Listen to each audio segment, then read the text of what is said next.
Сәлем достар, менің каналыма қош келдіңіздер.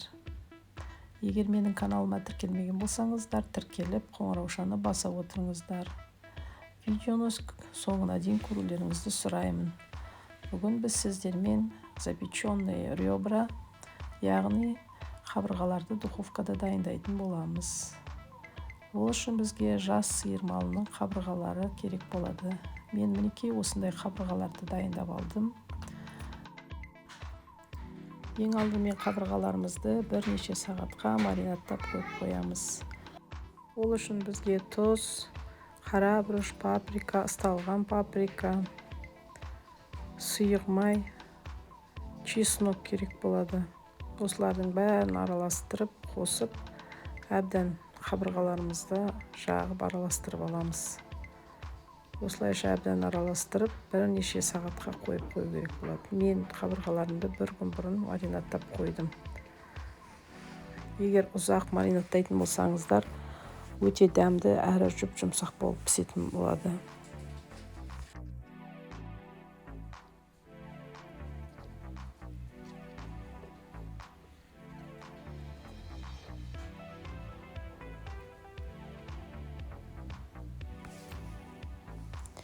Енді осы қабырғаларымыздың қасына картошка дайындап аламыз. Картошкаларымызды жуып, дайындап, тазалап, турап, сонымен бірге бір бас домалақ пияз қостым.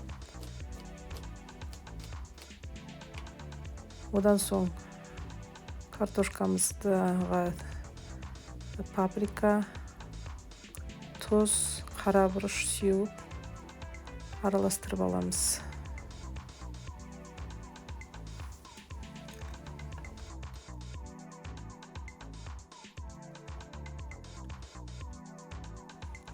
Енді пісіретін табамызды алып, оған сұйық май құйып, картошкамызды араластырып жазып саламыз. Оның үстіне қабырғаларымызды рет-ретімен тізіп қоямыз.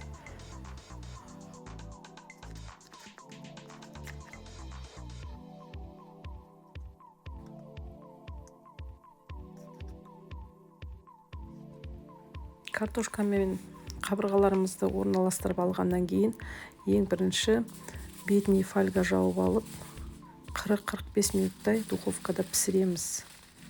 Одан соң фольганы алып тастап, тағы да фольгасыз 10-15 минут пісіретін боламыз. Сонда картошкамыз бен етіміз өте жұмсақ болып, және әрі қызарып, жақсы әдемі болып піседі.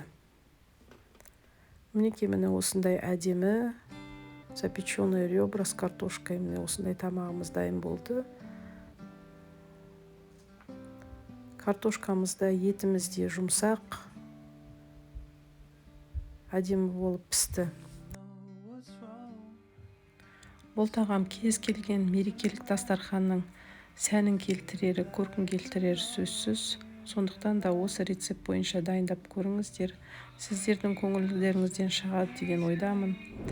Әлі де көптеген пайдалы рецепттермен алдағы уақытта бөлісетін боламын.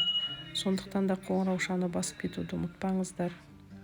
Видеоны соңына дейін көріп тамашалағандарыңызға көп рахмет. Келесіде кездескенше сау болыңыздар.